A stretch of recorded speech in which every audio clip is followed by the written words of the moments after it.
Assalamualaikum warahmatullahi wabarakatuh. Halo teman-teman, di sini saya akan menjelaskan cara menentukan dan memilih bibit yang bagus dan berkualitas untuk ditanam di tabulon pot kita ya teman-teman. Di sini saya ambil dua contoh. Yang pertama itu perbanyakan vegetatif. Yang kedua perbanyakan generatif. Ini sebagai contoh aja ya teman-teman. Saya akan ambil dari perbanyakan yang vegetatif aja ya teman-teman. Jadi saya fokusnya menjelaskan yang ini. Ini pohon jeruk, yang ini pohon nangka. Ini perbanyakan generatif dari biji, yang ini saya beli dari petani terpercaya dengan proses okulasi. Oke, teman-teman. Kenapa saya ambil contoh dari perbanyakan vegetatif? Karena bibit yang didapatkan dan dihasilkan dari perbanyakan vegetatif ini sifatnya akan cenderung sama seperti indukannya, bahkan lebih ya, dan lebih cepat berbuah ya. Jadi kita ambil yang cara ini aja. Nah, pertama-tama nih, yang kita perhatikan itu satu, di sini saya ada contoh bibit tanaman yang berkualitas itu memakai bibit pohon jeruk ya. Oke, ini pohon jeruk ya teman-teman, udah ada buahnya sebagian, di atasnya juga ada yang kecil-kecil udah. Nah, di sini ini saya dapatkan dari petani yang terpercaya ya teman-teman. Nah, ini dari proses okulasi atau proses teknik sambung gitu. Nah, kita langsung bahas aja ya teman-teman nih. Ciri-ciri bibit tanaman yang bagus itu yang gimana sih? Nah, ini yang pertama ya. Yang pertama itu pilih bibit tanaman yang berkualitas sehat dan perhatikan keseluruhannya dari atas sampai bawah atau dari bawah sampai atas, perhatikan keseluruhannya sebelum kita membeli bibit tanamannya ya. Ini ya harus yang bebas dari hama penyakit. Nah, kita coba di zoom aja ya teman-teman. Nah, dari atas tuh, ini udah ada buahnya, sebagian masih kecil. Tuh. Lihat batang cabang rantingnya tuh bercabang 3 ya. Tuh. Maaf, ngeblur tuh.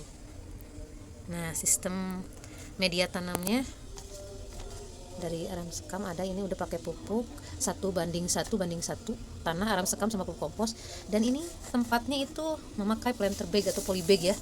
Kita perhatikan keseluruhannya aja sebelum membeli ya. Yang kedua, yang kedua tuh harus tahu asal usul indukannya, indukan bibitnya ya.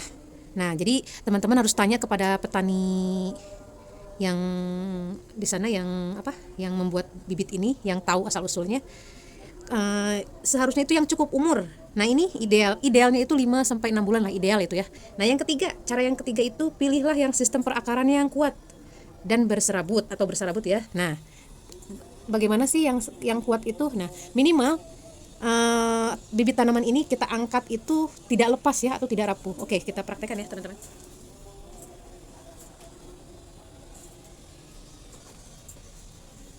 Nah, itu ya teman-teman, aman ya, aman pas diangkat itu tidak rapuh dan tidak lepas dari media tanamnya ya. Perhatikan bagian akarnya dan tidak dalam keadaan busuk ataupun tidak ada kutil akar. Kita lihat zoom ya. Nah, perhatikan bagian akarnya, tidak ada kutil akar atau apa. Nah, akarnya kan di dalam ya. Tuh, perhatikan aja batangnya aja ya teman-teman, tuh keseluruhan perhatikan aja.